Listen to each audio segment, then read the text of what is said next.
Okay, so CameronF305. In case you guys don't know who he is, CameronF305 was someone we made a video on a while ago. He had some allegations against him, which in my opinion were kind of silly. I mean, what it really boils down to was a 19 and a 16-year-old. Cameron was 19, the girl he was talking to was 16.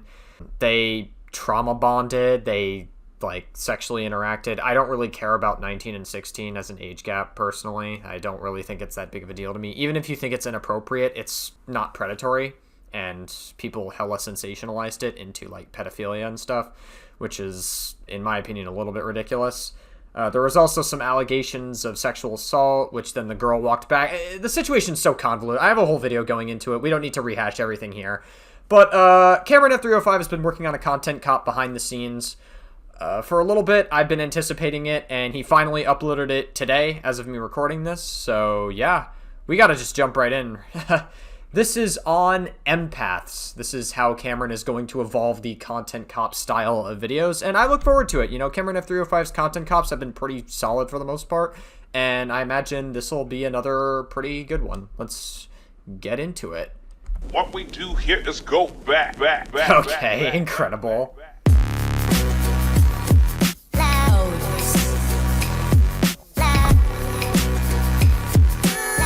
Where the fuck was this filmed at? I'm curious which town this is.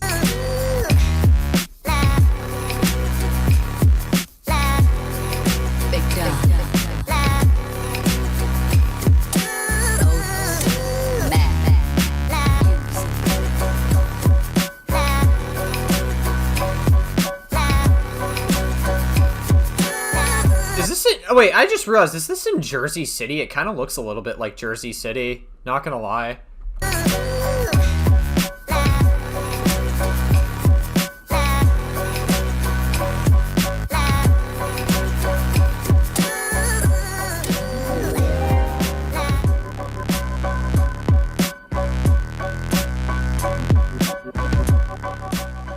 Before I dive headfirst into a... Alright, we are gonna speed this up by 1.25 times speed because this video is fairly long. It's an hour long, so 1.25 times speed should help us get through it just a little bit quicker, but yeah.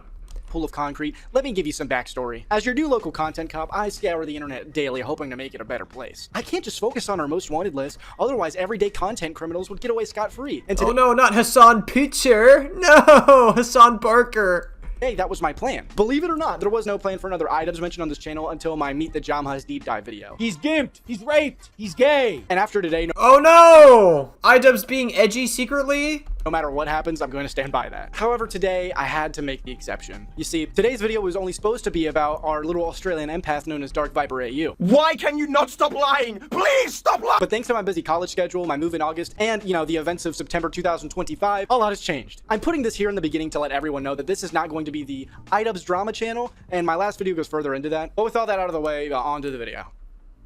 Empathy. The ability to understand and share the feelings of another.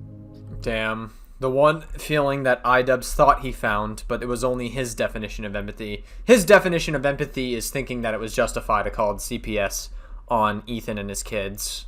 An ability most are born with. Others unlock it at age 32.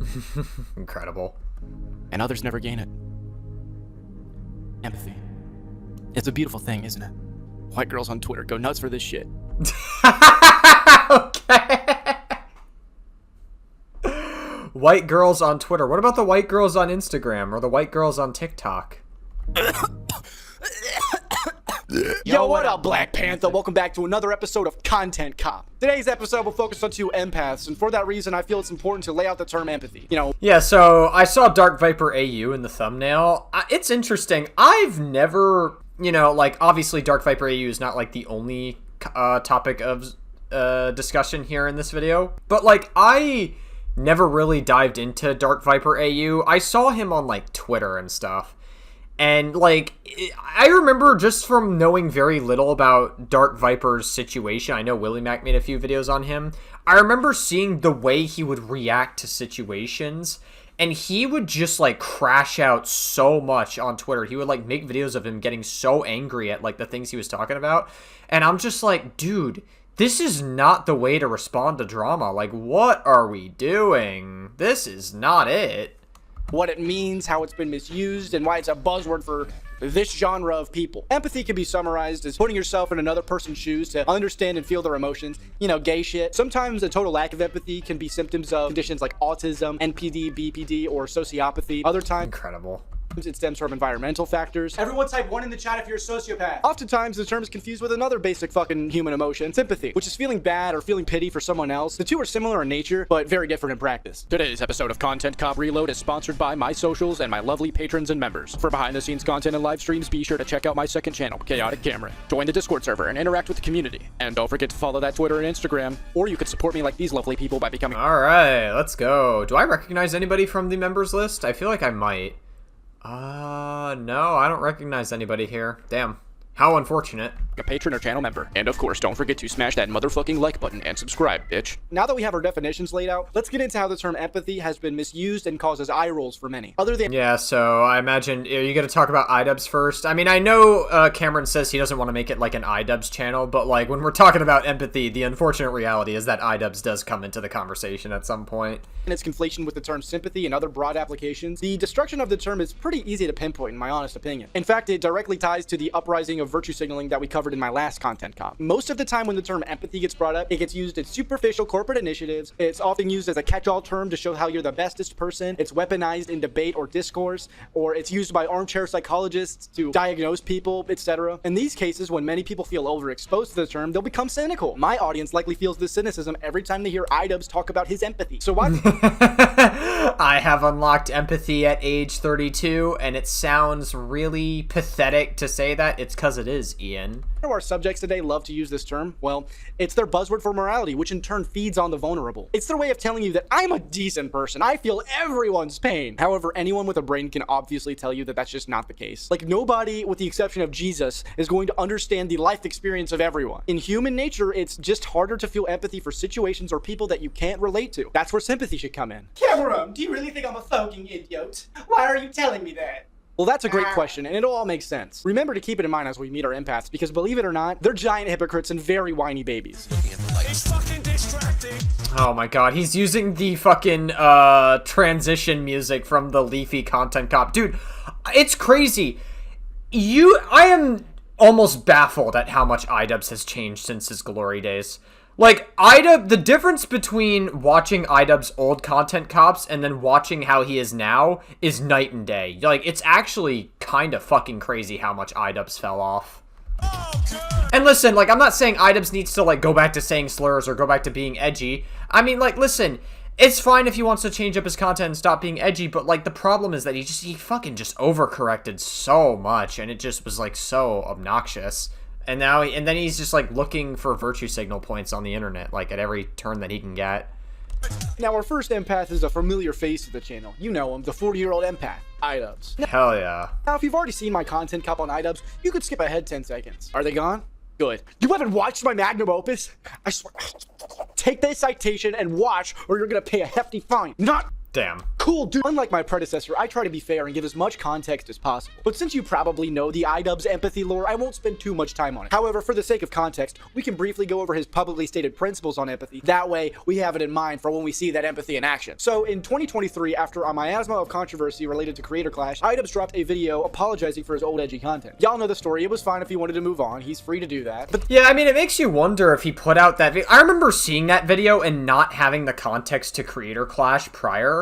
Like, apparently he handled parts of Creator Clash 2 badly, which I wouldn't doubt. Obviously, he didn't handle them as bad as he handled Creator Clash 3. Creator Clash 3 was a complete fucking disaster, and, like, iDubbbz fucked over everybody in Creator Clash 3. But in Creator Clash 2, he, like, completely— I don't know, man.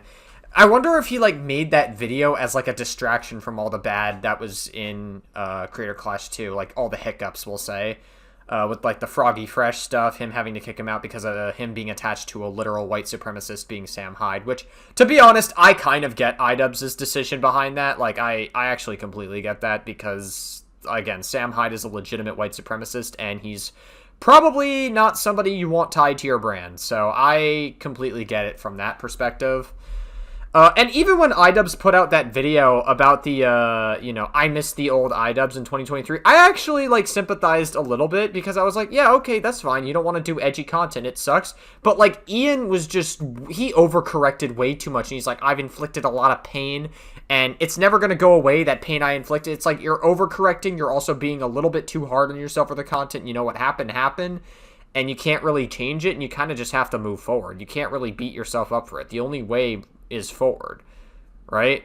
Like, it's just, like, I don't know, the way he was going about it was just, like, way too harsh on his old content, and then he, like, disavowed all of his old fans, and it just was, like, I don't know, man. I just don't think that it was the most productive way he could have went about it. Then he dropped his reasoning as to why he made the type of content that he did. Of course I have empathy, but I never did. I think only in these past couple of years have I gained the ability empathy. He also gained the ability stoicism over those years. I wonder what the third ability is going to be. You know, iDubbbz in 2023 unlocked empathy. In 2025, he unlocked stoicism. What is it going to be next year? Or whatever his next video is? I'm curious. And I've realized it because I just, like, can't help myself but, like, feel for other people's pain and suffering now. Unless they're your Jewish best friends, I guess. Okay. Yeah, especially when you justify CPS getting called to their house. So he didn't have empathy, and now that he's gained it at age 32, he can't help but feel for other people's pain and suffering. Just keep that in mind. Just keep that one in mind, all right? You know, my empathy meter's only maybe like a quarter of the way filled up, potentially. Damn, my empathy meter is 100%. We're empathy maxing in this video. Maybe that'll be the caption of the thumbnail. But it's at least there. Who could forget this out? We love this out, the empathy meter. He slid that in just in case he forgot to feel a few people's pain. You think it's funny? You think the empathy meter's funny? The empathy meter's bad, okay? I just want you guys to know that you can unlock ability empathy if you know, experience more life. I feel like I've unlocked the ability empathy a little earlier than that. Actually, way earlier than 32, but, yeah, to each their own, Ian. Whatever helps you sleep at night. It might take you getting hurt a little bit, but it's worth it. It is so worth it. It is so worth it. Oh my god, okay. Oh, you feel that empathy? Oh, that was way funnier than it should have been, Cameron. Holy fuck. I'm feeling that empathy. So his overall message laid out a couple of years ago about his empathy was that he gained it at age 32. He now feels for everyone's pain and suffering with the possible exception of the occasional miss as a result of that low empathy meter. But most importantly, if you put your heart and soul into it, I'm acting up just thinking about it, you too can acquire empathy. Woo! Woo! Praise the Lord. Let that Holy Ghost Praise the Lord, hallelujah. language come up out of you. What a Damn, I guess running a lot makes you gain empathy too. wholesome message, dude. If you're a fucking sociopath with zero life experience, my God, like, I'm sorry. Maybe I'm just an idiot, but I'm pretty sure most normal people just kind of have that empathy. I'm pretty sure it's just there, okay? This isn't some life journey you usually have to seek out, okay? I can't be the only one. Maybe people are just built different, and I'm just a bigot. Regardless, there's a little brief rundown of Ian's empathy lore. Fuck my wife. I'm sort of a cuckold man myself, please. Damn. I actually can't believe that.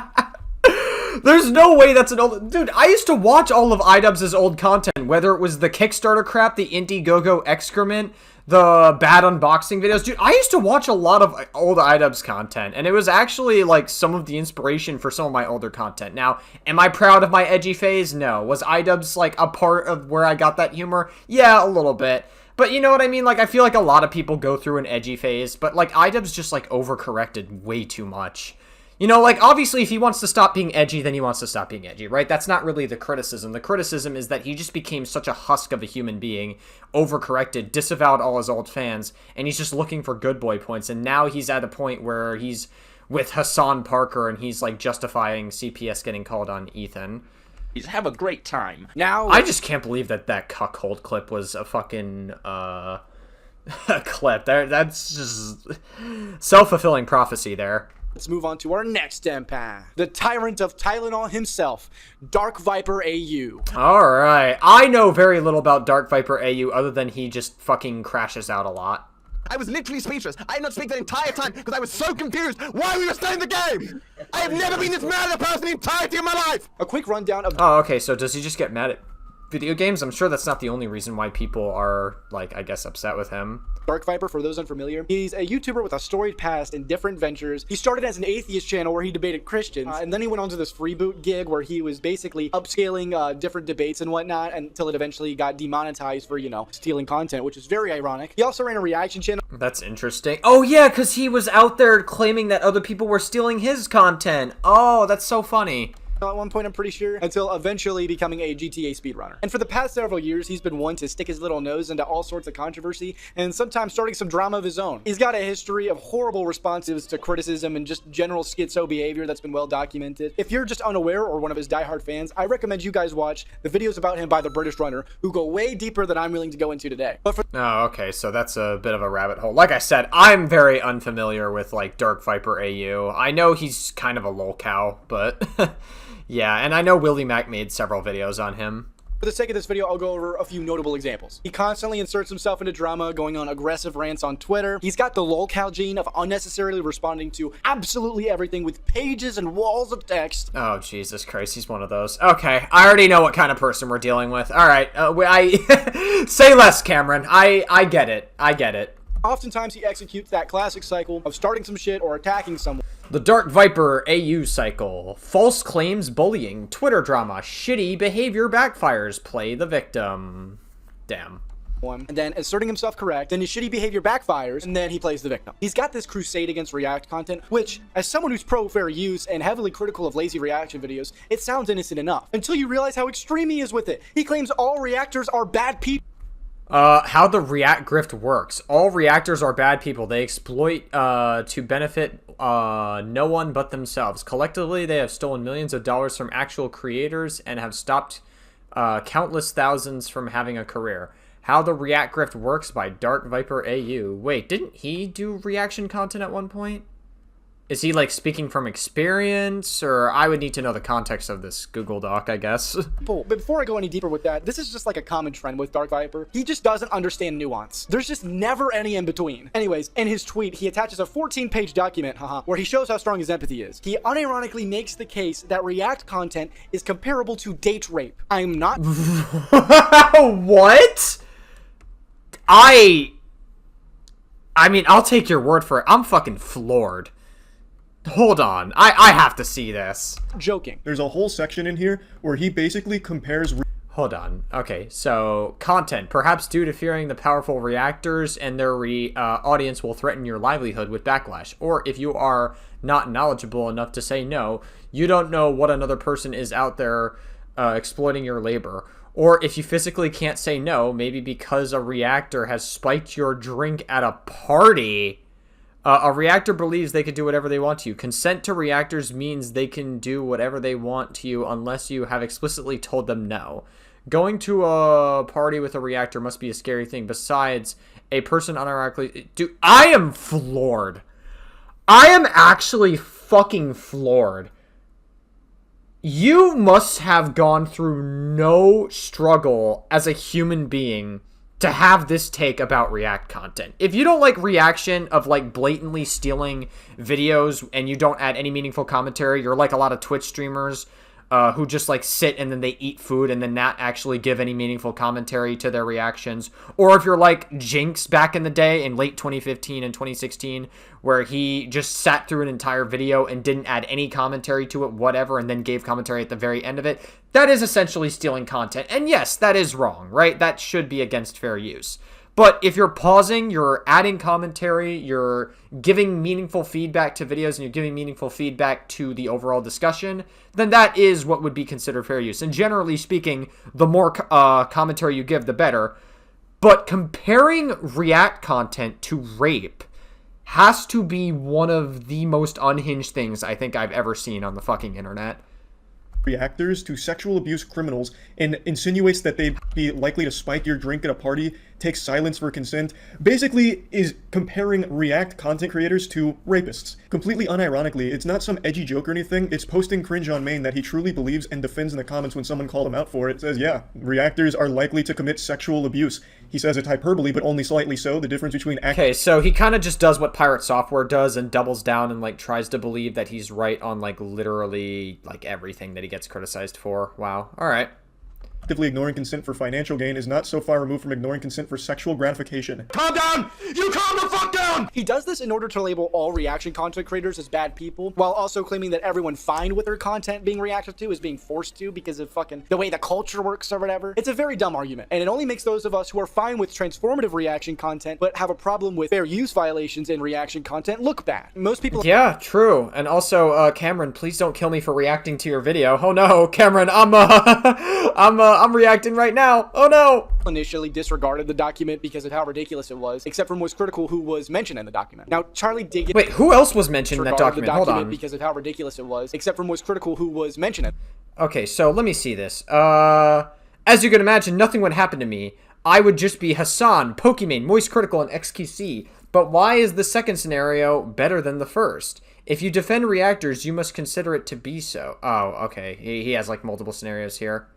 Alright, I guess that never mattered. Okay. Sure, whatever. In the document. Now, Charlie did get some things wrong while covering it. So in response, Dark made a video where he did correct Charlie in what he got wrong, while simultaneously having a huge fucking meltdown while misrepresenting Charlie. I don't know what— In classic DarkViperAU fashion, where he just fucking gets mad and screams at the camera. he's responding to here, but I did write a 14-page script explaining it's a 14-page document. You against a 14-page meticulously written— 14 pages! page. It's 14-page, meticulous page. It's 14 pages! The classic meme. On page 14, Dark Viper, fuck the Loch Ness Monster, is 14 pages long. That's a 14-page fuck, which is why 14 pages! I spent 14 pages establishing we were in the 14 pages of writing. In all 14 pages that I wrote, I fucked the Loch Ness Monster, as I again established so heavily in that 14-page document. He tried— Damn, that's crazy. He fucked a Loch Ness Monster? That would be painful. You'd get, like, all sorts of oozes and sicknesses on your dick. I can't imagine that would feel good. downplay— Like, imagine your dick just starts vomiting. Instead of it your mouth, it's your dick. That would be, fucking terrible. That's what would happen if you banged a Loch Ness Monster. Don't ask how I know that. while simultaneously doubled down on his shitty date rape analogy. By the way, that's a tactic he'll be using a lot throughout this video, so be prepared for that. Where Oh, okay. Great. he doesn't refute this analogy, right? But he says, oh, but it's only a small part of the meticulously written 14 pages. In order to poison you against a 14-page meticulously written document. It's 14 pages! 14 pages! Despite it being alluded to multiple times throughout the document, this glorious crash out is still quoted to this day. Mwah, it's beautiful. And his reactions to people like Ethan Klein, who did commentary on this video, were about as sane as you'd expect. Oh, Ethan Klein covered Dark Viper? Holy shit, wow, this guy is fairly known. I've heard so much about him, but I've never actually, like, dived into Dark Viper, so this is actually a very good video that I'm, like, educating myself on Dark Viper unexpectedly. How sick of an individual you have to be to do something like this? Like, if he was using it in some wholesome way, or shouting me out in some positive way, fine, but he's just using it to mock me. As I said here, it's Oh, no. sad that Ethan Klein's announcement of— Ethan Klein makes fun of everybody on this podcast, though, no? Like, Ethan Klein takes jabs at everybody. Sometimes Ethan is a little bit harder on some people than others, and recently Ethan has been more hard on iDubbbz. And, like, sometimes it can be to a fault, right? I think Ethan is covering the Hassan stuff a little too much. I think he could have just, like, released his content nuke, probably relax a bit, obviously handle the CPS call, make a video on that, etc. But, like, I feel like Ethan, like, he's just talking about them way too much to the point where it's just out of pettiness. And, like, obviously you could criticize Ethan for that, sure. But, like, I don't know, man. Like, with iDubbbz, I can kind of feel for Ethan because it's like, that was a friend he had for 8 years. And he just completely betrayed him, right? Like, iDubbbz betrayed that friendship, and so I can understand Ethan wanting to be petty and being like, wow, that's like such a huge betrayal for someone I trusted for 8 years. That sucks. So on one hand, I kind of get it. An indefinite break from H3H3 was clickbait. As someone who has been incessantly harassed by him for years in front of thousands, he is one of those truly deserving of being driven off the internet. A bully beloved by bullies. Damn, so you're calling for people to bully him and try to take him off the internet? That's crazy work. It would be different if this was a wholesome meme, as we try and use it, but Ethan and his fans clearly do not use or see it that way. In general, Ethan has never understood the difference between jokes and mockery. He views insults as jokes because he finds joy in hurting others. A part of the reason why I was more accepting of the 14 pages meme is because I tried to emotionally, or even in the public eye, claim back this meme from Ethan. And he's using it as a way to mock me and attack me. He also has this gay habit of including featuring— Okay, so why don't you just embrace the meme? I don't understand. Like, if a meme gets made around your content, around you or something, why don't you just embrace— yeah, like, you embrace the meme, but, like, why are you, like, mentioning the fact that he attacked you? It doesn't really sound like you're embracing it. You're just, like, trying to be like, oh, but he attacked me from this for this meme or whatever. Like, all right, yeah. Ex-YouTuber in the title of videos that he's responding to, despite the video obviously not being a collaboration. And the final major point I'll bring up is why I've been careful to show clips of Dark Viper, which is his abuse of the DMCA system. Oh, okay. Summarize, in a 40-minute VOD, commentary streamer and Gawk lover Chud Logic was covering a 10-minute video made by DarkViperAU, where he was going after Jack's films on some gay rant about reaction content again. Dark Viper's claim was that because Chud reacted to the entire video, it infringed on his copyright. Dark Viper then hired a lawyer because he couldn't figure out YouTube's DMCA system, who then took half a year to finally strike down Chud's video, which was later restored by YouTube. To be clear, in my opinion, and as well as many others, Chud's video was transformative and could have stood on its own against Dark Viper's, protecting it under the fair use doctrine. Nobody looking for Dark Viper's content is going to head over to the Chud Logic stream to watch it there. That's just not going to happen. He's also abused the DMCA system on other platforms to hide clips of him raging and one clip of him pulling an iDubbbz. Bullshit. Wait. Okay, dude. All right. Well, how to speedrun your career, I guess. DarkViperAU wasn't just speedrunning GTA. He was speedrunning his whole Twitch career. I said it with an A. Man, those Hey, I said it with an A as a white person. two sure do have a lot in common. Now that we've Damn. established that Dark Viper is a baby with some very Maybe they'd be a good married couple. Maybe Ian will leave Anisa. Actually, no, that would never happen. Ian's too much of a pussy to set boundaries with Anisa. But I still think Anisa is eventually going to leave Ian at some point. There's no way she sticks around him. questionable takes when it comes to content, where does the empathy come in? Well, other than a recent situation that this video was leading up to, he likes to throw around the word whenever convenient. However, in practice, I really haven't seen this empathy. What I have seen is him clickbaiting people, saying his ex-friend lied about his dad's cancer, which obviously never happened. Although, I think I'm getting... Oh, that's crazy. Clickbaiting cancer is kind of cringe, yeah. I mean, listen, my thoughts on clickbait is I used to really hate it back in the day. Back in, like, 2015 or 2016, I would really get pissed off at clickbait. But, like, as time went on, I started to realize, okay, to some extent, everybody fucking clickbaits, and that's kind of just the meta on YouTube. So I sort of let that hate subside, and I was just like, you know, it's kind of like what everybody does. Like, what are you gonna do? A little ahead of myself. To his credit, he doesn't weaponize the term nearly as much as Ian. Speaking of, let's take a break from Dark Viper and check back in on our old pal Ian. The performance. Before we move on to our central topic, I want to take a brief moment to look at Ian's empathy in action. His original description was a bit vague, so let's try to understand him a little better. As I went over in my first content comp, we saw his empathy in action as he made a hit piece on his best friend of nearly a decade, in which he had a half-hearted attempt at empathy thrown in the end because the guy... Yeah, no, and he was crying, like, towards this, like, weird fake. I saw, like, a video with this psychologist. He's a total fucking hack. Like, he's not even, like, a real psychologist at all. Like, he's just, like, a total fucking weird hack. Just, like, content creator or whatever. But, like, this guy, like, Ian was literally just crying and be like, it's really hard because I'm thinking about my partner. He was never actually thinking about Ethan and Ela when he was crying, like he tries to frame it here. He's making this performative crying. First of all, I think this crying is very performative. I think it's extraordinarily performative. But also, I think that, like, even if it was real crying, he's showing it because he just wants good boy points. Like, that's like the reason he's just showing this is because he's just looking for an easy virtue signal, and he's looking for people to be like, see, look, I'm a good guy, that I have empathy and stuff. And I'm sure Cameron makes that point here. Who rates apology videos told him to add it. But we've already covered that ground. Let's take a look at some very recent examples of his empathy principles. This is something that people get confused about. Empathy, you don't direct it at everything, right? You get a little bit lost if you're empathetic about anything and everything, right? What?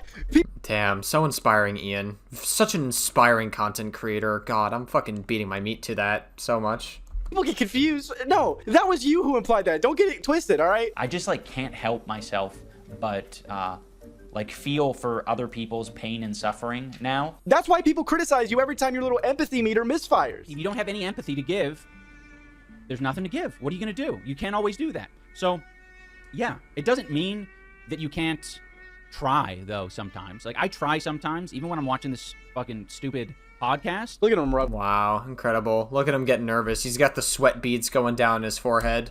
his little brain just to muster that sentence out. Oh my goodness. The more I watch Ian, the more it becomes extremely apparent that he either doesn't understand empathy or he just uses the term performatively. I personally believe the latter. Why? Well, he kind of let the cat out of the bag. Not everyone will have empathy for everything, like in situations that they can't relate to or just don't understand. Yeah, so empathy essentially works for Ian, and it's like, you should find empathy when you're 32 years old. But only when you want to. Only when you want to apply empathy, right? And the thing about the Charlie Kirk thing is, Ian, nowadays, Ian I feel like the takes that Ian has been giving is just going to be whatever is acceptable in Hassan's orbit. Ian went from being, like, a content creator in his own league to just becoming a fucking Hassan orbiter on Twitch. It's, like, it's honestly very pathetic. Agree, and it's true. But then he, in my opinion, attempts to backpedal on that statement by saying, well, you should always try. The reason he does that, of course, is to keep the performance going. Need I remind you all of the time that he performatively added the clip of him crying about, oh, how much he empathized with Ethan and Hila at the end of his hit piece about them? Yeah, but in reality, this clip is just... it was just because he was so upset that people were making fun of him and Anisa all the time for, like, the OnlyFans drama, which I agree. I think the OnlyFans drama at first was very overblown. But then, like, Ian and Anisa just became so nasty towards other people, and I just, like, at that point, I kind of stopped feeling bad for them, especially after Ian made his fucking hit piece against H3, which was easily his, like, worst content cop that he's ever made. By the way, IDub says he's supposed to make a content cop-like video at some point in the near future, and I have a couple of theories. My first theory is that I believe that one of them could be Kino Casino. You know, like, Kino Casino has been endlessly making fun of them, and so I could see Ian just making that, thinking he's doing a good thing, but in reality, he's just giving Kino Casino, like, a ton of free performance. Like, he's literally just, like, hopping onto the Thanksgiving platter, he's curling up, and then he's taking, like, a huge thing of salt, and he's salting himself. He's like, oh, yeah, I'm seasoning myself just for you, Kino Casino. I am fucking giving you a whole feast, because he's feasting the trolls. That's what Ian's doing, essentially. My second theory is I could unironically see Ian doing, like, a post-death content cop on Charlie Kirk. Like, I genuinely think that is something Ian would do, as fucked up as that sounds. Again, I don't think Charlie Kirk was a good person, but, I mean, the reality is that that's a man who died, who had a wife and kids, and I feel bad for them, especially, and they're gonna have to go to bed every night without a father. And that's tough, you know, like, obviously Charlie Kirk didn't deserve to die. His rhetoric was hateful, and I don't think Charlie Kirk was a good person. The context of that empathy clip that Cameron just showed was actually in relation to the whole thing that happened with Charlie Kirk. So I could honestly see, because Ian fell off so much, that he could make a content cop on Charlie Kirk. I feel like he would do it for attention, for any little bit of attention and engagement he can get. I feel like he would be that desperate. Him and Anisa said that they were poor as well. Like, they admitted to being poor and, like, going fucking nearly bankrupt.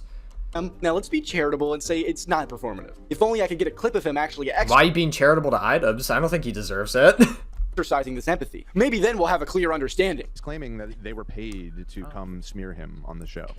So this is a great moment where I am able to exercise empathy, right? Right. Let's pay attention to how it works. It's totally possible that my boxing coach, my disgraced boxing coach... My disgraced boxing coach. He always calls him the disgraced boxing coach, but the only person that disgraces him is Ian. And I guess Anisa by association, but Anisa doesn't really count because she made a fake creep allegation against the coach that not even Ian fucking remembered. Also, this freeze frame is so fucking funny. Every freeze frame you can get of Ian is just hilarious for thumbnail usage. Just wanted to come on and talk shit, and he had no expectation of receiving any money, but he did receive money. And that was in the live stream. It all happened simultaneously, basically. They can, you know, fucking squabble over, well, they came on and then we paid them. They had no idea. Here's proof they had no idea. They were paid. That's the fucking point. No. I mean, they just came onto the podcast to talk about stuff, and then they eventually got their bonuses like a nice gesture. It wasn't really that they got paid to go on to the podcast. That's not really... You see what Ian tries to do? Like, Ian constantly tries to, like, deceptively frame things as one way when it's very obviously not that way. Like, this is where, like, stuff like this is why your credibility is just in the shitter, Ian. Like, no one fucking gives a shit about anything you have to say seriously out of, like, maybe 100 people that watch your stream now, as opposed to, like, the, like, hundreds of thousands to potentially millions that, like, liked you before. I was fucking redundant there, but you get my point. Getting paid is the point.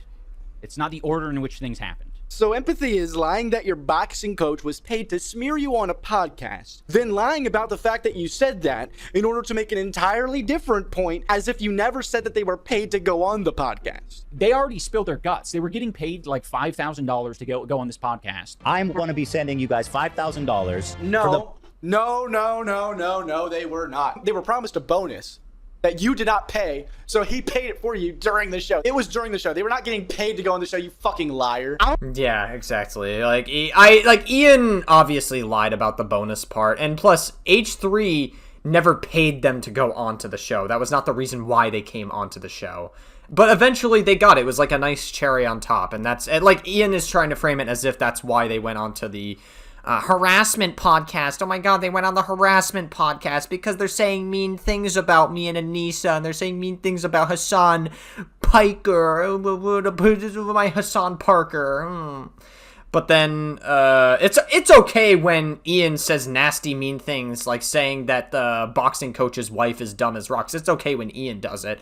But when someone is mean to him and Anisa, that is, no-go. No-go.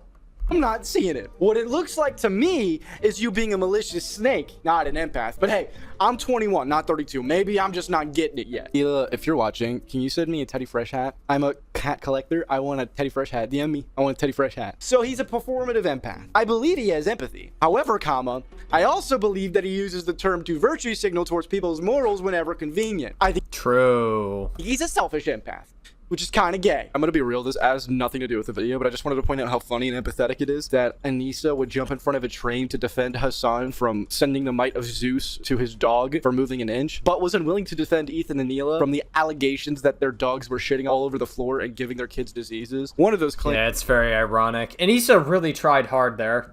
has a lot more proof than the other. Please just fucking go, just stop. Because, it's fine if CPS gets called on my best friends of nearly 10 years, but God forbid people think that Hassan shocked his dog, even though it clearly looks like he did.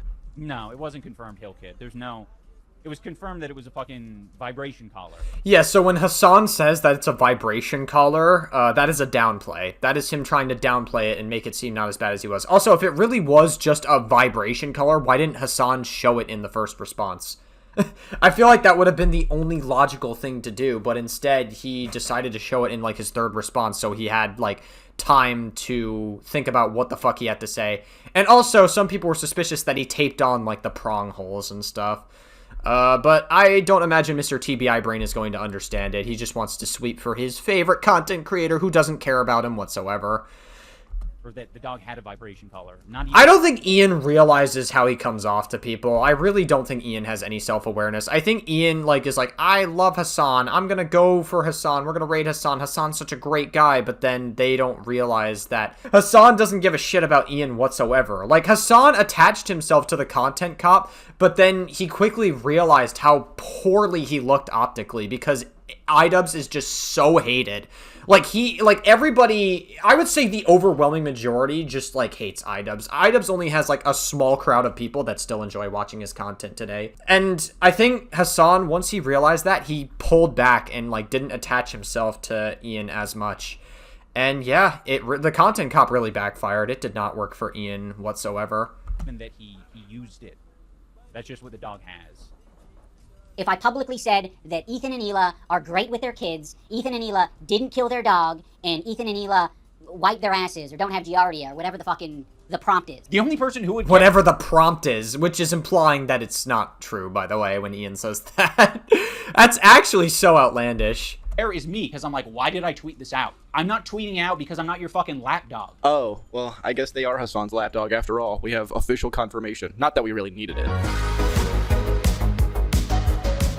So now that we've introduced our two empaths, allow me to explain the conflict here. I'm personally of the belief that people should stay consistent with what they preach into your face. If you're gonna say your old offensive content is bad, disavow your old fan base, and claim to have gained so much empathy that you don't know what to do with, you can't then go on to do the same exact thing with a different coat of paint. This concept was heavily gone over in my first two videos on iDubbbz, where we talked about his conflict with H3, and my point still stands. The same way— Yeah. Ian's empathy didn't extend to Tana in 2017, it doesn't extend to Ethan and Neela in 2025. Sure, yeah, but also didn't iDubbbz like run into Tana after like he apologized to her, and then Tana did like a joke where iDubbbz went on stage and then she was like, say, and like Tana like played into the joke a little bit. I feel like Tana even agreed that iDubbbz overcorrected. Like I saw a clip of Tana literally talking about it on like some podcast or something, and she says, yeah, that was such a long time ago that I really like don't even like remember it.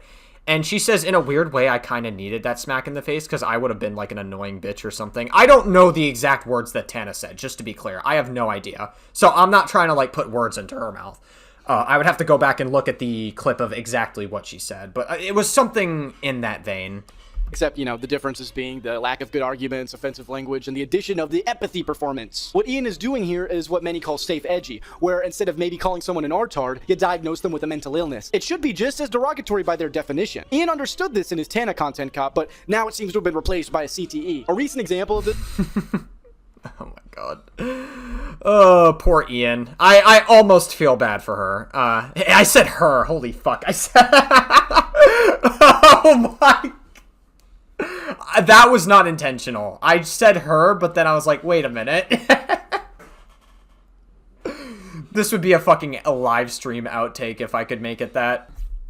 This will be Ian's latest video where he calls himself stoic and then immediately kills it by bitching about people and attacking people who make fun of him and his weird wife. In this video, he targets or... Hey, Cameron, don't go after him like that. It's just an ability that he found. He found stoicism. Don't judge him. Or as I like to say, promotes several creators, including the Kino Casino. Oh, yeah, Kino Casino. No one knew who the fuck these guys were. These guys are, like, literal trolls. It's like, listen, am I a fan of Kino Casino? They're a little too much for me. Like, some of their jokes are a little too edgy. But at the end of the day, they're comedians, and they're trying to get a reaction out of Ian. And they actually gave some pretty good advice. But Ian, like the fucking moron that he is, decided to ignore it, make a video on these guys. And I guess he didn't realize himself that he gave Kino Casino, like, free promotion for people to go to their channel, and it's literally just ka-ching, ka-ching, ka-ching. They probably have like so much more, like they're on the map now because of iDubbbz. Now, the Kino Casino is heavily associated with the Kiwi Farms, which is a gossip site, or in Anisa and husband's case, the opposite of the H3 snark. Ian has made his opinion on the farms very apparent in that he is not fond. Yeah, they're snark-brained. Everyone's snark-brained. Oh, this is a snark talking point. This is a snark thing. These freaks are on fucking Kiwi Farms and all these legitimate stalker websites. They are on them. He attempts to make this... Yeah, okay. You guys were literally sending fucking human skulls and falsely calling CPS on Ethan. You don't think that's stalkerish? Point in the video that online bullying is a problem and tries to call out one of the hosts of the Kino Casino. Horseshoe theory strikes again. PPP or Ashton for saying that when you overshare online, people are going to make fun of you for it. Because you shared it online? Yeah. I mean, like, that's what people are going to do because they want to get a reaction out of you. Yeah. I don't think they probably even really believe the stuff that they're saying, but they know because it's extreme and, like, edgy that it will cause you mentally spiral like this, so that's why they do it. Now, I'll say it, it's good advice, but Ethan's point totally ignores that advice. Instead, he's upset with Ashton's semantics for using the word people, because Ashton has made some of the jokes himself. Yeah, I'm pretty sure your people... Dude, this fucking freeze frame kills me of Ashton. This fucking freeze frame is killing me. I don't know why, it's just so silly and stupid. He's literally bullied and made fun of her dad who has Alzheimer's. With a late-stage dementia patient. He's got Alzheimer's. He wants Ashton to acknowledge that he's part of... What the fuck did that text say? Stage dementia. Hold on. What did that text say? Patient. He's got Alzheimer's. For all the simple Ians out there, the joke is that the Triple P wasn't even making much of a joke about the father, rather an observation. Damn, that's crazy. So I guess Ian disingenuously framed that part of his video too? He wants Ashton to acknowledge that he's part of the problem. Something that he's very familiar with. But for some reason, in this moment, he refuses to take any ownership of the fact that he is part of the problem. It makes you wonder why. And we get a little window into that at the end of the clip. This is how the internet works. It shouldn't be, but that's how it is. Hey, Simple Ian, just so you're aware, the internet is an all-encompassing term which would include him, so he technically did take accountability. Later on stream... No offense, Cameron. That was like a, well, actually, point, but this video is meant to be silly, so... Fair enough, Cameron. He relays the same message to Ethan, that Ethan's also part of the problem. So it's very clear based on these clips that he's not fond of gossip sites and really wants accountability for the people who are bullying him. But of course that accountability... Yeah, that's why he scrolls snark Reddits all the time against Ethan, and then finds 2 human skulls being sent to his house. Very humorous, very funny when Ethan gets death threats. Does not extend to himself, as in the video, he throws a ton of jabs and insults towards the people that he's covering. I am quiet, stoic, freaks. Stoic. This stupid fucking loser and his dumb as rocks wife. Whoa, that's misogynistic of you, Ian. That's crazy. You're advocating for women, and you're advocating for women to go on OnlyFans and stuff, and you're with Hassan Parker, who is a fucking womanizer himself, by the way. And now you're calling a woman dumb as rocks? That is very misogynistic of you, Ian. You gotta go back in the corner and learn some more empathy, my brother in Christ. Absolute fucking creep weirdo. These fucking losers. The fat one and his cohort. And in a recent stream, here he is shouting at the current H3 Snark subreddit, who not only slanders and harasses Ethan and Hila, but anyone who speaks positively of the pair. And we are on the Leftovers subreddit. Shout out Leftovers. Didn't Anisa also go after Ethan for his Tourette's tics, saying that he was on drugs? Wasn't that a thing? Well, in terms of hypocrites, you talk about them. A lot of people do. I've never seen ones bigger than Ian and Anisa. IDubbbz very big hypocrites. It's truly sad. I've never seen bigger hypocrites in my... Now, if you want my personal opinion, I don't care how edgy any of these people want to be. But you can't be inconsistent about it. Otherwise, you're either a hypocrite or a bigot. Or in Ian's case, you're both. Also, for context, this was Ashton's response. Monetizing your own father's illness. No one needs to know about your father's illness. Leave your family members, their issues, their problems, their illnesses in your private life, and it will stay private. Yeah, I mean, that is, again, good advice when you really think about it. Like, Anisa's putting it, like, up there for the internet to see, and Anisa, at this point, I'm pretty sure Anisa has already been made fun of relentlessly, and, like, I don't know, like, Anisa should know the consequences of saying, like, anything on the internet, and, like, how anyone could use that against her. And so, yeah.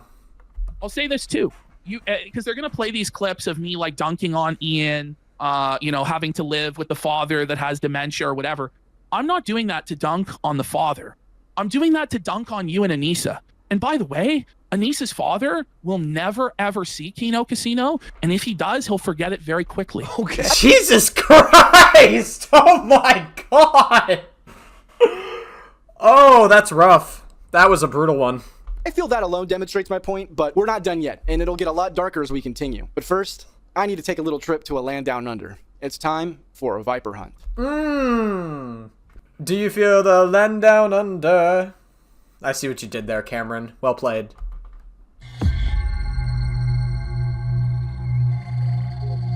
Crikey, mate. We're out in the hot down under. We're looking for a viper. A dark viper to be exact. He's a slippery little snake, mate. Approaching the jungle down under. That's where we are. I had to leave my crew behind because it's a very dangerous mission. But all we know is that he likes 14 pages. So wish me luck, mate.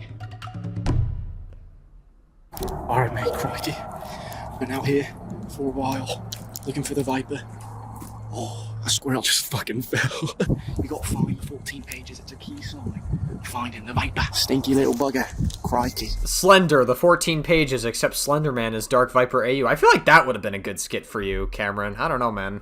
Get me to write some of your skits next time, Cameron. Cameron, if you're actually interested, if you're watching this video and you're actually interested, let me know. I have some pretty good skit ideas for Content Cops. So, if you need somebody, I'm just saying, Cameron. I'm just saying.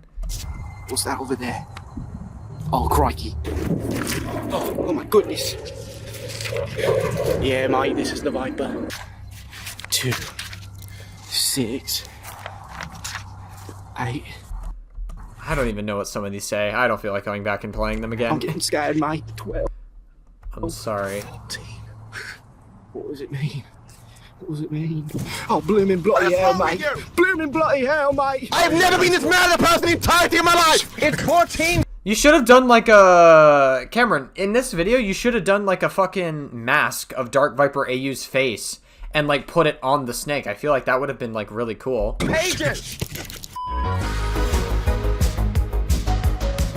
I have a confession to make. A brave take that even the strongest of men could never say. A take that even has Jesus a little shocked. I don't like politics. I know... Oh, damn. Hot take? Right? Real shocking. But seriously, I wanted to get into why myself and many others are just really turned off by it. Trust me, it is relevant to the video. Growing up, I was always really fascinated by history. I mean, I grew up in Appalachia, so any Virginian knows you can't really escape it. So naturally, when I got older, I grew interested in politics. But by the time I reached adulthood, that interest quickly faded. It's gotten to the point where I'll inform myself whenever I need to vote and actively avoid it otherwise, unless I absolutely need to for a video. And there's a very simple reason for why. For a video? Why would you need to vote for a video? That is, and I think many people can relate. With the rise of social media, the political landscape has become a war zone of hell. Oh, yeah, no. The political temperature is unbelievably hot. It's really bad now. Especially with Trump in office, a lot of people are very fed up with Trump and, like, all the stuff that he's been doing. I don't think Trump has done anything positive for the country. I don't think he's been a good president. And, yeah. People are now more radicalized into their positions and are secluded into their own echo chamber of their ideas because the algorithms are designed to feed them what they like. With that, very simple disagreements on issues become friendship-ruining battles for some people. There are a lot of people who believe that someone's political take dictates their humanity. To me, that's horrifying, and it's turned me off from politics. And on top of that, I'm a content creator, okay? My job is to make entertaining content. That's it. I'm not a pundit, I'm not a political analyst, I'm a dumbass. And I don't give my political opinions for that reason. And if you expect anything else out of me, that's hilarious, and you're not getting it. Like, do you really need your take on fucking immigration or climate change to be validated by the dumbass who runs in the bushes for content? Are you that insecure in your beliefs? On the occasion that politics do come up on— Damn, Cameron, you don't have to call me out like that. Come on, man. What are you doing? No! This channel, it's because it's tied to a situation I'm covering, and I've unwillingly had to learn about it. Anywho, that's my rant. Back to the video.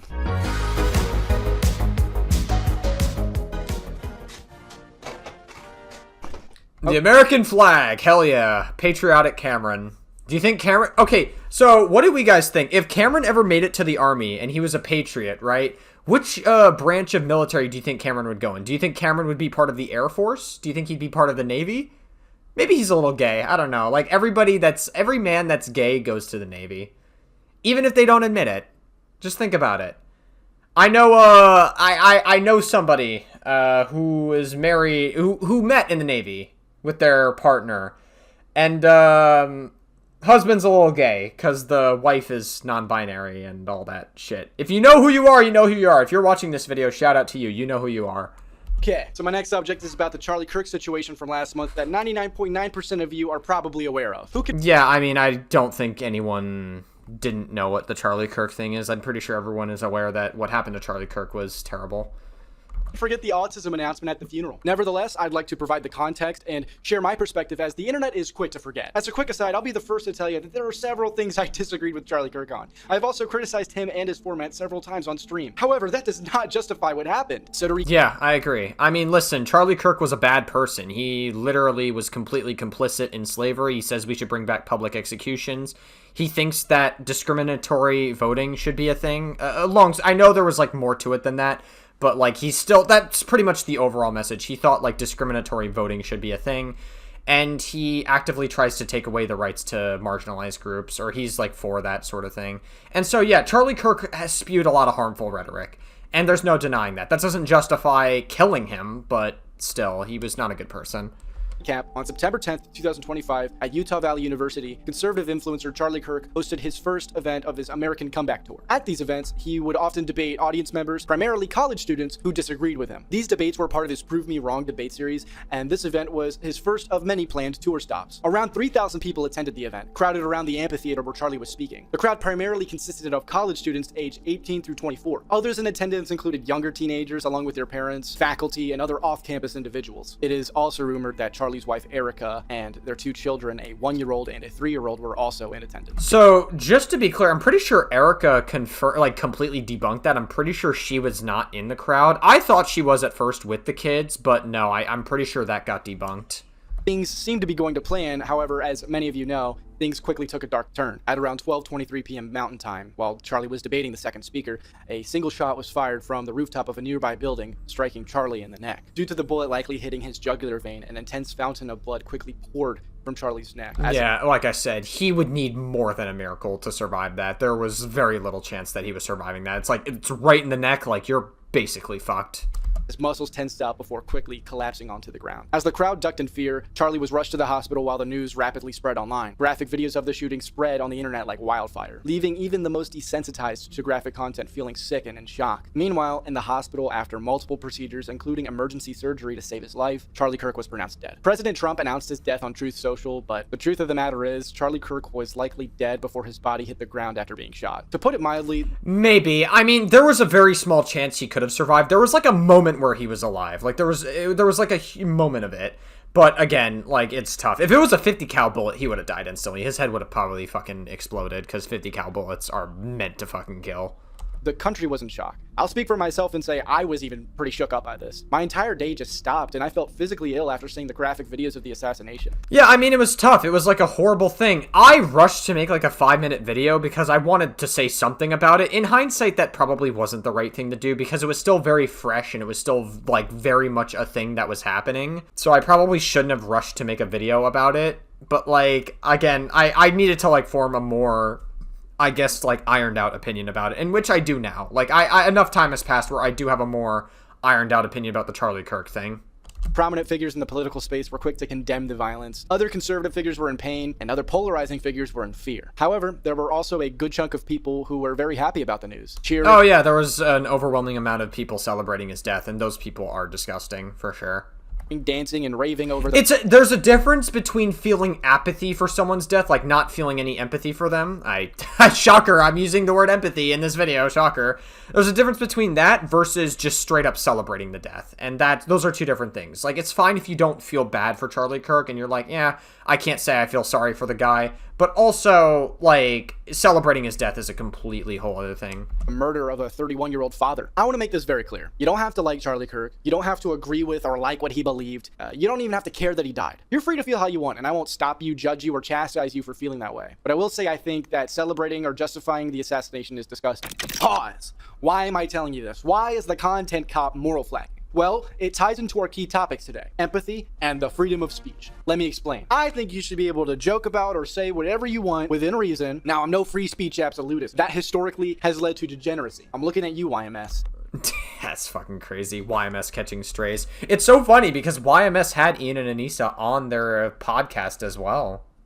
Crazy. However, when it comes to jokes, I think everyone has the freedom to have some dark humor. With that said, you also can't be a pussy about it and try to moralize it or hide behind a virtue signal. Because those who hear the joke are free to criticize you for it and feel disgusted. So don't try to shield yourself from criticism with moral arguments if you're gonna claim dark humor. That's what makes the First Amendment beautiful. It's the checks and balances of freedom of speech within the human condition. Same thing goes with political debate. People have the right to safely express their ideas and get scrutinized for it. This should have happened with Charlie, but that's not what happened. So when people have certain stated principles or morals that they disregard all in the name of dark humor or a virtue signal, I'm free to call it out, which is exactly what I'm going to take a shot at doing.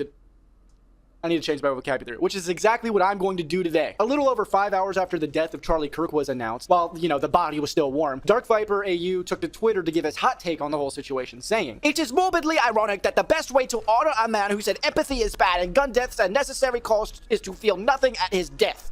Empathy would betray his philosophy that we ought to show a brutal disregard for the well-being of anyone unlike ourselves." I'm glad you chimed in. Everyone knows that Australian GTA speedrunners, who are also giant crybabies online, are the best source for American political analysis. Look, there are multiple things wrong with this post. First of all, Dark Viper would be the first person to flip his shit if a dark joke was made at the expense of himself. In fact, he actually does that with the 14 pages meme. I don't think Ethan is a very good person, and his using a soundbite of one of the most traumatic, angry moments of my entire life for many, many years on his stream, perhaps 100 times, is a bit more than excessive. And damn, fucking 14 pages is very traumatic. Screaming 14 pages is like one of the most traumatic things ever. Gonna doubt that. Or you probably just have never been through any sort of struggle as a human being, which, lucky for you, I guess, Dark Viper. Very sick. The most traumatic. It's 14 pages! 14 pages of rules for life. It's 14 pages. Meticulously argued document. Second of all, the overall sentiment contradicts itself, especially considering his constant virtue signaling, which he quickly continues after this post. But before I get into my other problems with Dark Viper's argument here, the last thing I'll mention now is that he quotes Charlie's take on empathy out of context. The new communication strategy strategy is not to do what Bill Clinton used to do, where he would say, I feel your pain. Instead, it is to say, you're actually not in pain. So let's just, very short clip. Bill Clinton in the 1990s, it was all about empathy and sympathy. I can't stand the word empathy, actually. I think empathy is a made-up New Age term that it does a lot of damage, but it is very effective when it comes to politics. Well, why? I mean, I still think that's very silly. Like, why would Charlie Kirk say that empathy does a lot of damage? Like, why does he believe that? I don't know why Charlie Kirk doesn't elaborate that. Sympathy I prefer more than empathy. That's a separate topic for a different time. Here's cut 65.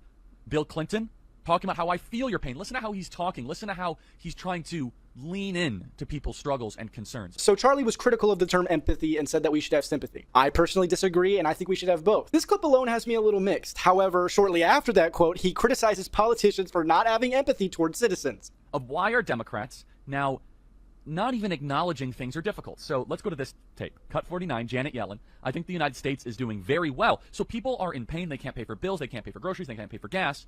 And Democrats could at least say, you know, we feel it. We're going to figure it out. We're going to try to, you know, come to common ground. No, instead it is, no, actually things are great. I actually had no idea about that until researching for this video. So saying Charlie said he thought feeling empathy is bad is inaccurate based on the source. But 30 minutes after that tweet, he followed up with, I believe empathy matters and gun violence is never a worthy sacrifice. It's tragic that Charlie Kirk rejected those values in life. Against his passionate wishes, we should see his death as unjust and commit ourselves to reducing the very harm he worked to spread in life. That's not even a virtue signal. That's a fucking virtue terrorist attack. Good.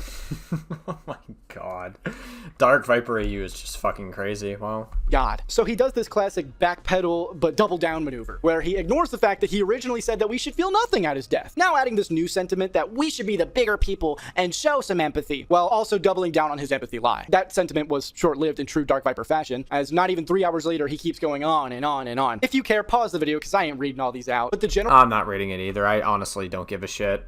Sentiment of these posts are his feelings of how horrible of a person Charlie was, how much he hated Charlie. Occasionally he'll throw in the reply of how the murder was unjust, after of course reiterating how horrible of a person he saw Charlie to be. And just to be super duper clear and dispel a lie by this person, no, Dark Viper never claimed that Charlie's murder was justified. What he did do is make a shitty argument with very cringy moral reasoning at a very bad time. And regardless of if Dark Viper's claims about Charlie Kirk are right or wrong, the shit he is doing contradicts his empathy virtue signal, which is what I am criticizing. And it also contradicts this statement he made 12 days prior to Charlie's assassination. What does he actually feel? Well, we're about to get a new take from him thanks to Jeremy from the Quartering. That name might trigger a Winter Soldier moment for some audience members because Jeremy might be even more pathetic than Dark Viper. I think the Quartering is kind of a not so great guy. I mean, the Quartering, literally all of his content is woke this, DEI that, leftist angry, leftist this, leftist that. Like, the Quartering is just like a typical conservative cum guzzler. I watched one of his videos back in the day on the South Park thing, and he tried to like run full damage control when South Park ran their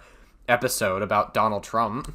You all to do your own research on him, but basically the Quartering's a shitty right-wing grifter lolcow. To summarize why he's relevant today, after Charlie's death, Jeremy just fucking snapped, and basically when Jeremy saw the tweets from Dark Viper, he just went fucking insane. Jeremy was on a mass campaign to get everyone who joked about Charlie Kirk canceled, including Dark Viper, who ended up receiving death threats. And to that I say, Dark Viper, you don't deserve death threats, harassment, doxing, etc. That's deplorable and wrong. But I feel it's only ironic that you reap what you sow. Again, it's fine to hate Charlie Kirk's politics, but it's just probably not the best idea to shit on his corpse before it's cold, while half the nation is mourning his death and then complaining about the consequences. Yeah, I feel like most normal left-leaning people condemn Charlie Kirk's death. Even if they didn't feel bad for Charlie Kirk, even if they didn't feel empathy for Charlie Kirk, they didn't celebrate it. You know what I mean? Like, they can feel however they want to feel about Charlie Kirk's death, but celebrating his death is just completely fucking unhinged psychopath behavior. That said, Jeremy is a fucking whiny idiot who should log off the internet forever. In his video response to Jeremy, he defends his use of dark jokes, which implies that his statements are jokes, which also implies a level of insincerity. A political commentator that I don't particularly like in America has died. Not something I'm going to comment on. I don't really make those political statements on Twitter anymore. But I saw a commentary on his stances, and I was like, oh, that's actually morbidly ironic. Given that they were posted with hundreds of thousands of likes, I was like, oh, well, I guess, you know, the conversation about this is kind of over anyway. If something's getting hundreds of thousands of likes, it must have been talked about for quite a while at this point. I mean, whatever my contribution, who would focus on what I would say amongst these posts that have like 500,000 likes? Surely not some cloud goblin, war-desiring person named Jeremy. I am, however, a person who likes dark jokes. If you've ever seen one of my out-of-context videos, I make a lot of dark jokes. I really just, like, don't understand why DarkViperAU, the very little that I know about him, I don't understand why DarkViperAU just feels the need to respond to every single piece of fucking criticism he gets. Every single piece of, like, bad thing that someone says. Can DarkViperAU just not handle it when someone says, like, a mean thing about him or a potentially negative thing about him? He then pulls a wild card on us by playing a 2-minute compilation of said dark jokes, in which half of them are just jokes about him liking kids. But Your Honor, she was almost 16. Sir, she's 13 and a half. That's almost 16. He then goes on to explain how it's morbidly ironic how Charlie Kirk died in a school shooting given his previous takes against gun control. And Charlie Kirk, a person who openly said that deaths from gun violence are necessary for Americans to have the rights that they do, and further a person who downplayed the significance of school shootings every chance he got, died in a school shooting. I, like half the planet, observed that is morbidly ironic. Which I have to say, if you know anything about American proposed gun laws, you know how fucking dumb this statement is. The gun used to kill Charlie Kirk was a Mauser bolt-action rifle, a rifle commonly used for hunting. Most proposed gun laws in the US look to ban automatic weapons or assault weapons. So even if Charlie Kirk was— Is that actually true? I thought it was mainly... Okay, maybe there's like a different nuance that I'm not seeing with that, but I'm pretty sure that's only like half true. Okay, whatever. That's not really the point of this conversation. Whatever. Against gun control, which somehow caused all the assault weapons and all the automatic weapons to vanish in thin air. He still would have been killed because the gun used would have been unaffected. Dark Viper should know this well if he wants to talk about irony, because that rifle is legal in Australia, the nation known for its strict gun. Damn, I see you. You're using Grok as your source. Cameron, I fucking see you using Grok here. It's okay. I use Grok too. I'm not digging at you, Cameron. Laws. To be clear, I was not insincere in anything that I wrote. I believe everything that I wrote, but my goal was to simply point out that in tragedy there can be some dark humor. Wait. That's not what his point was. So it wasn't a joke. It was sincere the whole time. Whatever. I won't play the semantics game. I guess morbidly ironic, whatever. I'll look past it this time. I assume he meant to say humor originally instead of joke. I'm sorry if you don't like dark humor, but while death itself is not funny, circumstances around— I certainly don't like DarkViperAU humor. I'm so fucking comedic. A death can be. I have no problem with that sentiment. I do think his take is kind of dumb, where it's like, look guys, 800k people like this post joking about the death. That means I can give my take without any criticism. It's like, no dude, you could still be criticized, because like, guess what? I also feel like people need to understand, like, just because something gets a huge amount of likes doesn't mean it's a good take. Like, I feel like so many people need to realize that, like, bots can easily, like, spam, like, a post at any given time on any social media platform, whether it's Twitter, whether it's Reddit, whether it's Facebook, like, you name it. Bots exist on these websites, and likes can be botted so very easily. We saw it the other day with that weird fucking Bint person that was, like, arguing with Asmongold or whatever. I'm pretty sure it got, like, verified that they, like, botted their likes, even though they claimed, ha ha ha, I ratioed Asmongold, that's so funny. Damn near 80 million people voted for this guy. Does that mean he's immune to criticism? Fuck no. It was only after people didn't understand this that I felt I had to continue to clarify. Consider my surprise when I found out that half the planet doesn't know what the word morbid means. That is to say grim, tragic, and disturbing. Seemingly missing the point entirely, that I was just making a dark observation without much point. Ah, yes. The best humor needs to be clarified. My issue here is he's using his one instance of morbid irony to push back against everyone criticizing him for his ill-timed opinions and just being a giant pussy about it. Meanwhile, hiding behind the humor and the irony that he whines about whenever it's used against him. The most traumatic. A few days after this, Dark Viper went on a full meltdown, screaming at a much smaller channel, telling him to delete all the videos he made criticizing him. Why can you not stop lying? Please stop lying! Oh my god. Yeah, he literally posted this on Twitter for like tons of people to fucking laugh at him. What is wrong? This is the video I was talking about earlier, by the way, when we were first talking about DarkViperAU. It's just like, why, dude? Why do you keep fucking responding to every little bit of criticism, and why do you keep giving them the reaction that they want? It just doesn't make any sense. Like, you should be working on, like, a better content strategy. Go back to fucking speedrunning GTA or something. Like, be more productive. I don't know, dude. Like, stop responding to every small bit of criticism that you get. What's wrong with you? Like, every single thing in this fucking video, your newest video is a lie! All I said, I just want you to acknowledge what you did and apologize. I spent 4 days of my life trying to get you to do that. And at every fucking turn, you said, no, fuck you. You wouldn't even acknowledge what I want you to apologize for, even in this fucking video. You can't control what other people do. Like, if he's not going to apologize, then he's not going to apologize. There's nothing you could do about that. You can't control what other people do. Like, why? Well, hey, this is so pathetic. You would not acknowledge what I wanted to apologize for. 4 days. Anytime this is so pathetic. Holy shit, dude. and you wanted me, I helped you. And you just keep doing this. Why? You know, if you felt sorry, you could delete these fucking videos full of lies. Now, I don't really know the ins and outs of this situation. I do know that this kid's dad had cancer, and he apologized to Dark Viper for the way he made his initial video while still maintaining the criticism he gave Dark Viper in the video. The kid later posted a video about his suicidal ideation and how other people in the GTA community were pressuring him to make more videos about Dark Viper, which prompted Dark Viper's meltdown. And to be very clear, I'm not saying Dark Viper is responsible for this kid's mental state, and I don't know and frankly don't care who is or isn't in the right. I just think it's incredibly shitty of Dark Viper to constantly scream and whine and play victim against critics while he can be as aggressive as he wants without anyone being allowed to respond. Well, we certainly know that this ain't Dark Viper's first rodeo, because Dark Viper is totally fine with saying bad shit about other people, but the moment people say it about him, he has to have a crybaby tantrum on video. I don't like the guy, but empathy matters. Gun violence ain't the answer to anything, and Charlie Kirk's death was clearly unjust. Charlie Kirk's dead? Ha ha ha ha. He deserved it. Right, Dark Viper? Big tough guy. It's so tiresome to hear both of these idiots. Jeremy is blatantly misrepresenting. Yeah, obviously the quartering is fucking stupid and just like completely misinterpreted or intentionally strawmanned Dark Viper's point, which is, I don't know, both of these people are fucking stupid in their lolcows. Presenting Dark Viper by claiming he explicitly said that Charlie Kirk deserved to die. Meanwhile, Dark Viper is trying to morally grandstand about empathy after telling everyone to feel nothing at Kirk's death. As time went on, though, I became more and more annoyed at people's moral posturing. This is something, if you know me at all, is something that I'm always annoyed about. I hate performative activism, or people lying about their beliefs, or pretending that they believe something just because they think it'll be popular. I hate that shit. People were unironically saying that they are universally outraged and saddened by any untimely death, and are equally saddened and outraged by any celebration of it. People obviously focus on and mourn the deaths of those they care more about, people who more align with their political interests, and they downplay deaths of people that they don't care as much about, or who didn't align with their interests. This is the funniest part of the video for me. Like, he's basically making my point for me, but he's just too blind, as always, to see how big of a fucking bumbling hypocrite he is. Yeah, dude, a lot of people in this space are mourning. A lot of people who agreed with his politics are mourning. Some people see he had a wife and kids and feel empathy over it. So, well, also, you have to remember that, like, even normal left-leaning people, like myself and Papa Guts, said that the death was terrible. We both agree, and I would say a majority of people agree that, like, Charlie Kirk wasn't really a good person, and that, like, we disagreed with him on, like, everything. Even Arnold Schwarzenegger, who's, like, a Republican, he's always been, like, he's not, like, MAGA. In fact, I'm pretty sure Arnold Schwarzenegger doesn't even like Trump. But, like, he's been, like, a sort of a guy that has, like, some conservative views, right?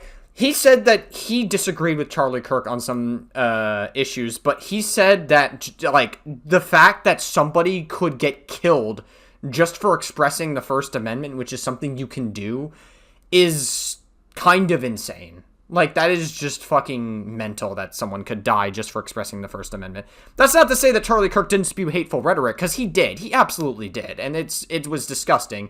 I would have been, like, more for ostracizing Charlie Kirk from the rest of society. I would have been for him falling off, I guess, like, from his platform, like, him not doing as well on his platform. I would have been for, like, him becoming irrelevant. That's something I would have been for, not fucking killing the guy. Maybe instead of shitting on the guy while virtue signaling your beliefs before the body is cold, you can shut the fuck up. He then shows this dog shit tweet on screen while he's arguing the exact opposite thing. He's saying, oh my god, I'm losing brain cells. I don't know if I can do this. Maybe checking in on Ian will help me out a bit. Let's see what Mr. Empathy has to say. Yeah, the whole thing is just sick. Yes, Tufaka Chow.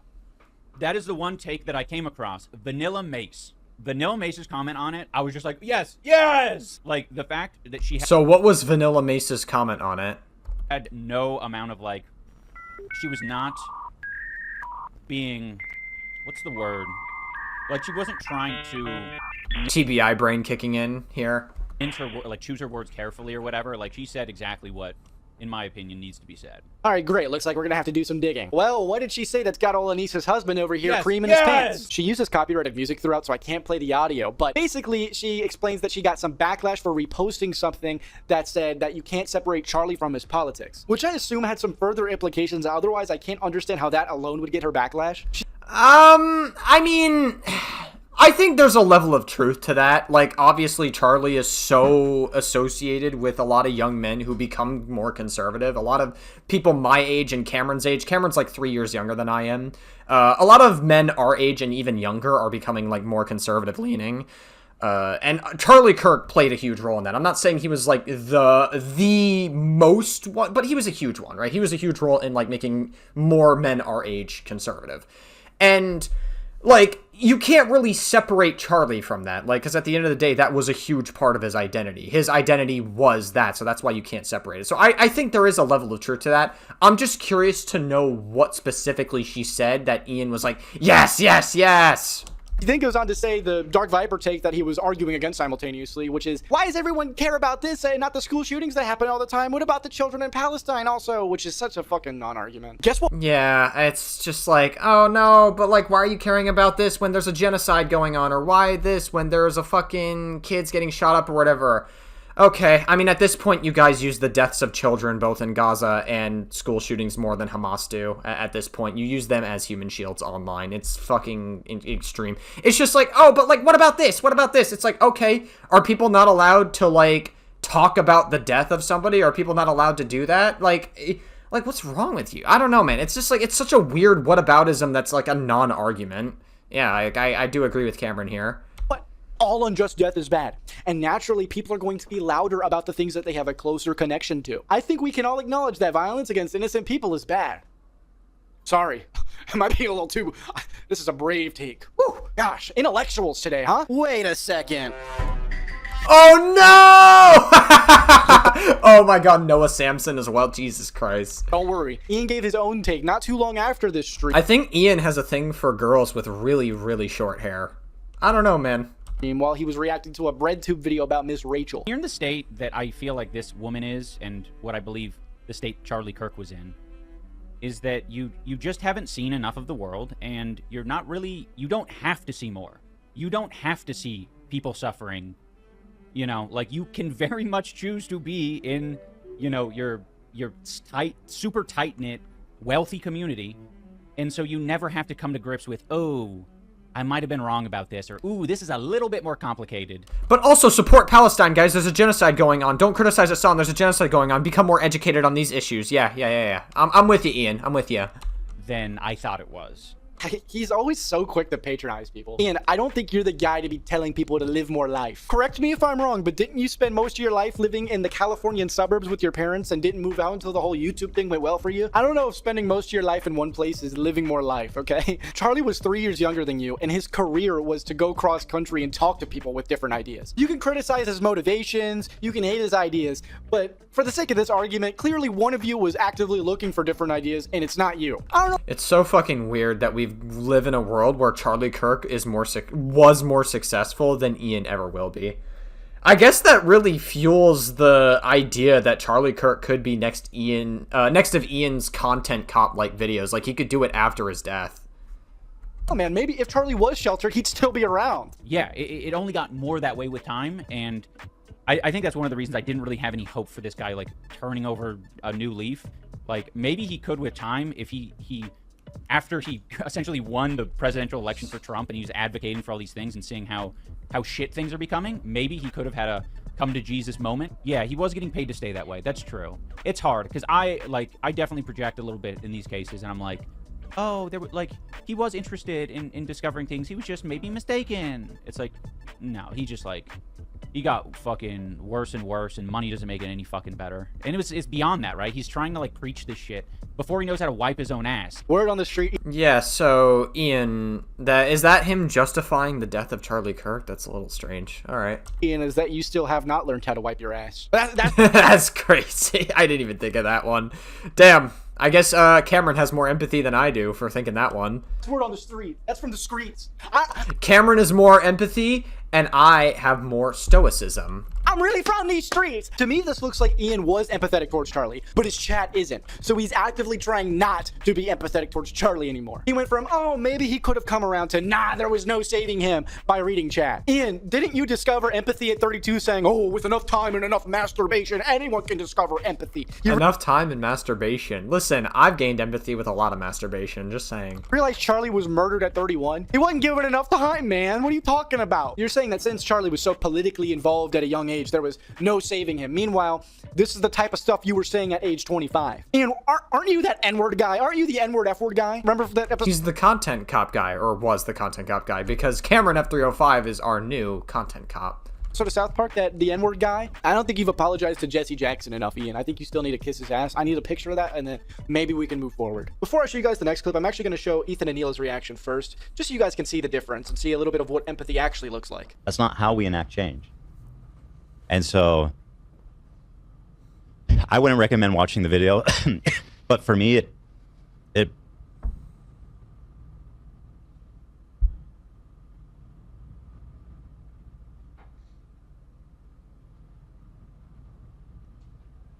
it's terrifying. I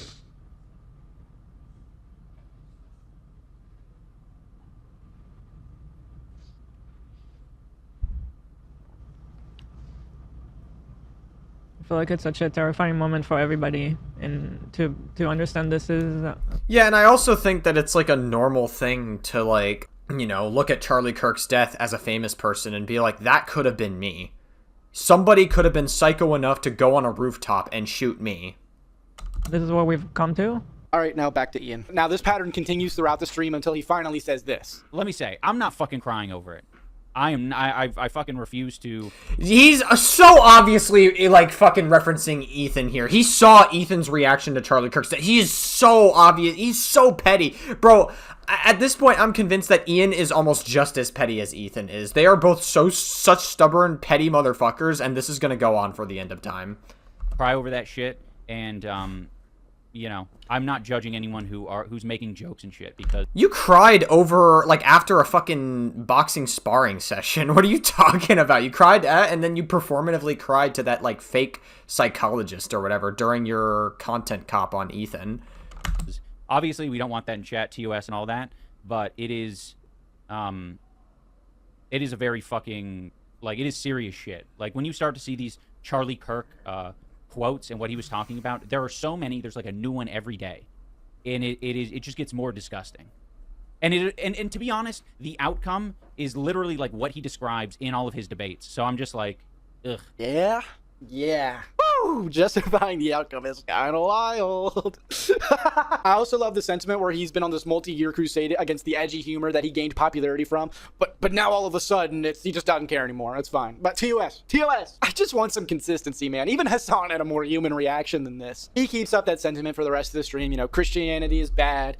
Charlie would have never found empathy, yada yada. But I think y'all get the idea. There are a lot more clips I could show you where Ian goes after Ethan for being upset with Hassan's camp criticizing him. The criticism in question Ethan is upset with, by the way, is the betrayal of his best friends, people calling CPS on his kids and sending him real-life human skulls, you know. Just, you know, some fucking harassment, death threats, you know. At least Ethan has an argument. Meanwhile, Ian can't see the obvious hypocrisy where he's constantly whining about people coming after him and his wife for being hypocritical assholes. Before I conclude, I think it's important that we take Ian's advice to go out to the world and hear people's perspective on things. We'll do it live. We'll do it live! Fuck it! We'll do it live! Thank you for joining us this evening. Henry Handjob reporting live in studio. Henry Handjob? Yale 410 News. Tonight, the raging debate on the epidemic sweeping the nation. Empathy. What does it mean? Will it affect us all? And could we be next? To cover more ground, we sent our own Freddie Fagacini out on the streets to get... Whoa! What the fuck? That's... Oh my... Okay, he didn't say the word. I thought he said a fucking... I thought you said a bad word there, Cameron. You had me going. I think we're good. I don't think I have to censor that, but... Oh my god, I thought you said a bad word there. Damn. More information from the people. Freddie?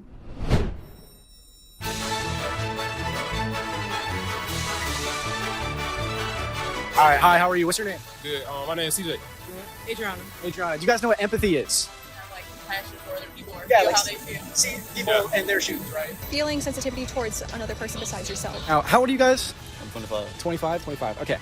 17, 18. Would you guys think you have empathy? No. You'll get it at 32, trust me. For others, I mean, yeah, I would say so. Alright, word. 25. 22. You guys have empathy? Yeah. Developed it from birth, not at age 32 or anything? Yeah. Alright, good. That's good. Is pee stored in the balls? Is pee stored in the balls? Yeah. Incredible. An answer. What does that mean? Explain what balls is pee stored in. You know, your balls. Oh yeah, 100%. Incredible. Okay. Oh my god. Depends on situations they may have went through. A skinny bald white dude who lives in California. It depends on what that guy went through, man. You know? Went through nothing, had a good family. Well, yeah, that is a good Yeah, said the N-word on the internet. You know, he might. Okay. So, said the N-word on the internet. What else he do? Like what? Like okay. He thought it was funny to him at the time. And what age was he when he did that? Like 26. Like 26. What at 32? You saying?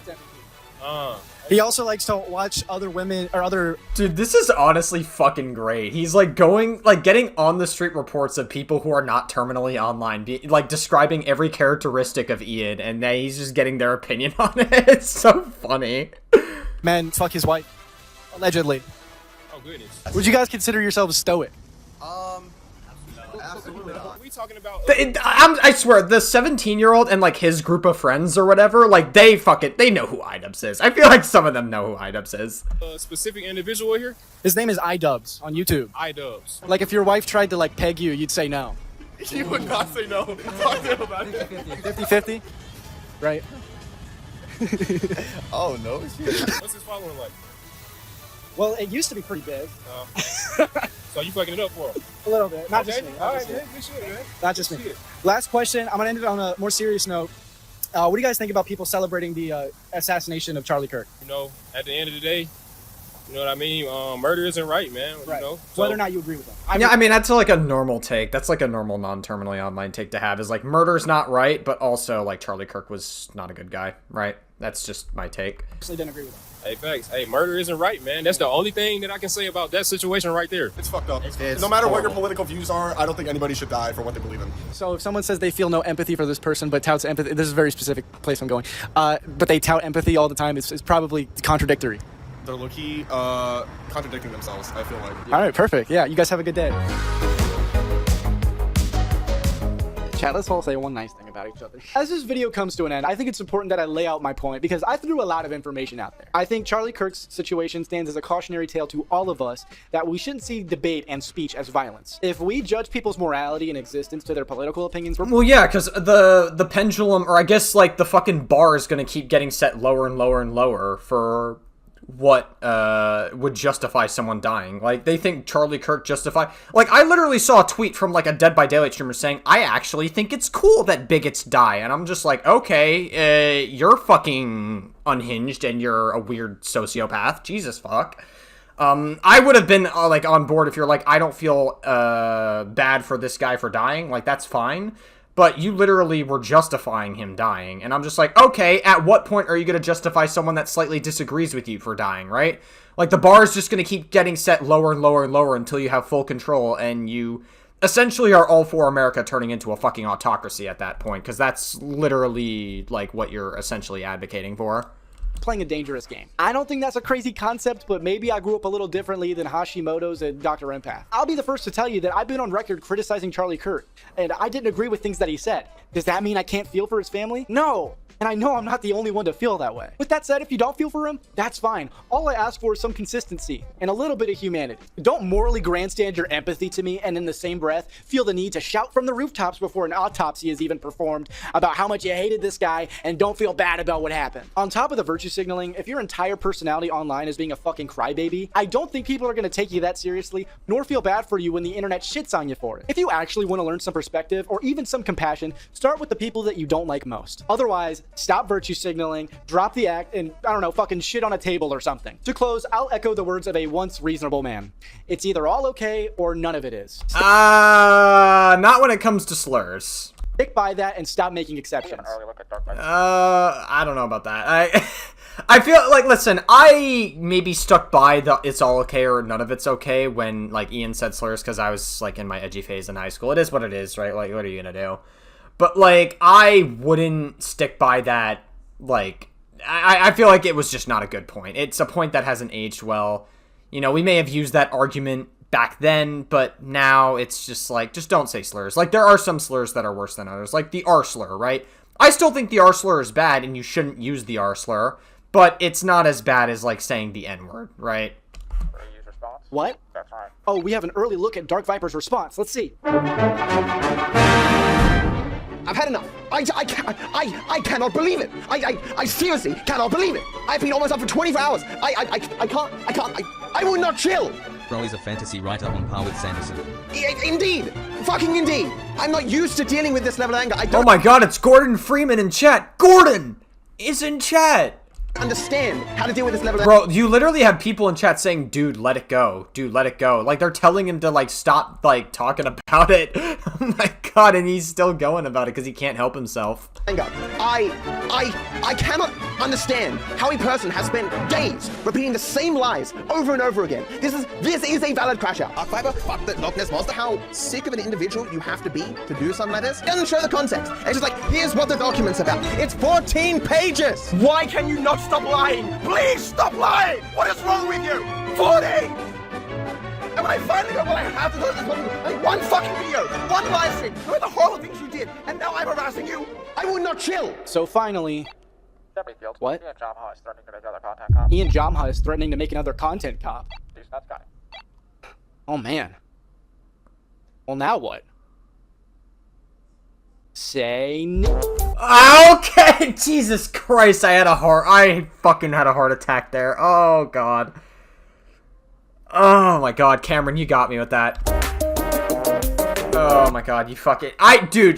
Cameron, first of all, not cool. Don't give me a heart attack like that at the end of the video ever again whenever I react to your video. Second of all, good video, by the way. I really loved this. I enjoyed reacting to it. Thank you so much for making this content cop. I can't wait to see what your next content cop is, and, yeah, good shit, Cameron. Good shit.